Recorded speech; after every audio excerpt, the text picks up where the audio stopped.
Hi guys, welcome to my YouTube channel. आज मैं एक नए टॉपिक के साथ आई हूँ, दैट इज़ आशा। एक कम्युनिटी का ये भी एक इम्पॉर्टेंट टॉपिक है। आशा का फुल फॉर्म है एक्रेडिटेड सोशल हेल्थ एक्टिविस्ट। तो इसके बारे में मैं आज डिटेल में आपको एक्सप्लेन करूँगी कि आशा का मेन रोल क्या है, उसका रिस्पॉन्सिबिलिटी क्या है कम्युनिटी एरिया में। Let's start with the topic. पहले हम देखेंगे कि आशा वर्कर का सिलेक्शन क्या क्या कैटेगरी में होता है।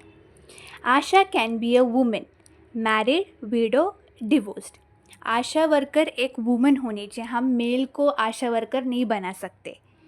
Second is the resident of village या एरिया, तो वो आशा वर्कर रेसिडेंट होनी चाहिए विलेज में या एरिया में। अगर वो उधर की रेसिडेंट है, हम किसी बाहर के पर्सन को हम आशा वर्कर नहीं बना सकते, क्योंकि उसको वो कम्युनिटी, वो एरिया में प्रॉब्लम्स क्या है, क्या क्या फैसिलिटीज़ का रिक्वायरमेंट है, उसको कुछ आइडिया नहीं रहेगा।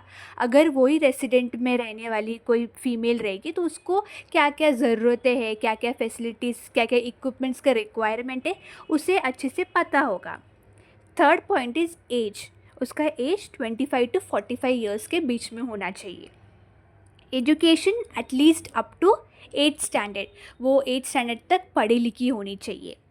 And the last point is communication skills and leadership skills. उसे अच्छी तरह से कम्युनिकेशन स्किल्स आना चाहिए। If there is a good interpersonal relationship वो बिल्ड करके रखेगी तो कैसा कम्युनिटी में उसको पता रहेगा कि क्या क्या ज़रूरतें हैं, क्या क्या इम्प्रूवमेंट करना है। If she will be able to know about the problems of the people, she will be able to solve that problem. तो ये सब क्वालिटीज़ और ये सब सिलेक्शन क्राइटेरिया एक आशा वर्कर का। Some roles and responsibility of a ASHA worker. First one is to create awareness, provide information regarding nutrition, basic sanitation and hygiene. तो main important role के अवेयरनेस क्रिएट करना।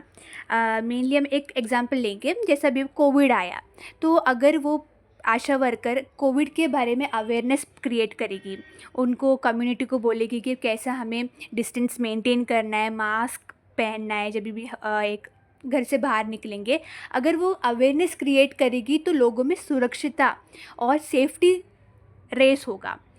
Even if अगर information regarding nutrition के बारे में, उसका main क्या है, न्यूट्रिशन के बारे में इंफॉर्मेशन देना कि कौन से फूड्स में कार्बोहाइड्रेट्स, फैट्स, प्रोटीन्स है।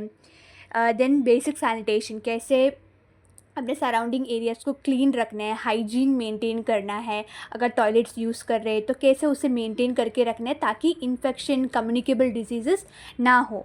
Second is to counsel women, birth preparedness, safe delivery, breast feeding, immunisation, ARI and STD।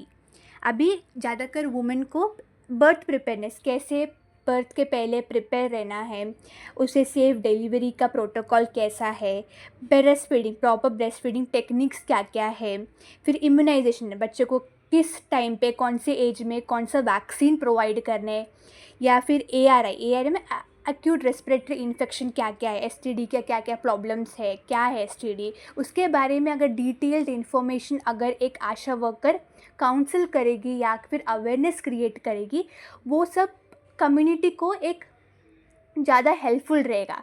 ये सब है रोल्स आशा वर्कर का। Third is to mobilise the community and facilitate them in accessing health care.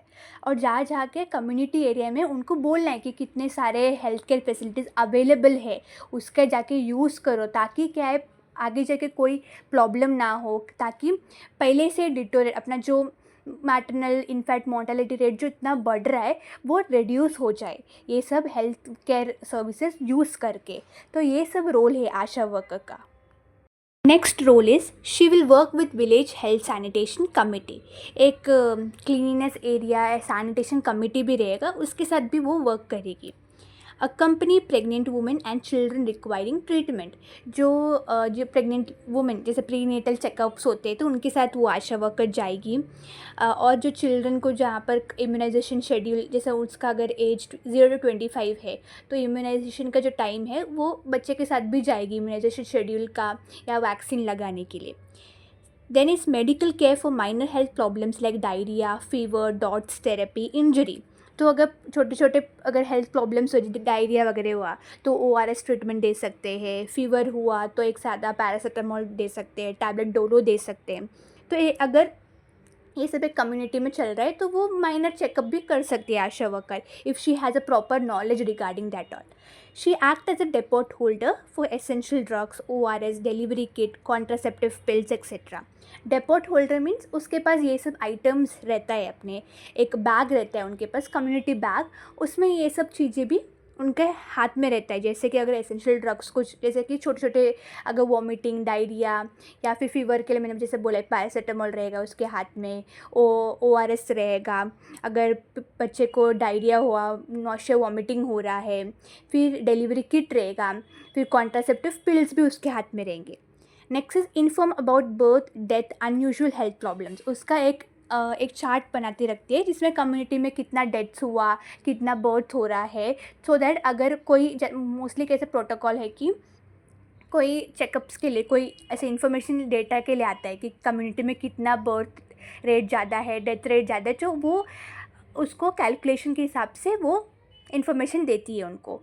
Next is promote sanitation. वो जैसे पहले भी देखा है, वो अवेयरनेस क्रिएट करेगी कि प्रॉपर सैनिटेशन कैसे रखना है, हाइजीन कैसे मेंटेन रखना है, सो दैट ज़्यादा कम्युनिकेबल डिसीजेस ना फैल, जैसे डेंगू ना हो, मलेरिया, जॉन्डिस वगैरह ना हो कम्युनिटी में, और डेथ रेट रिड्यूस हो जाए उसके वजह से.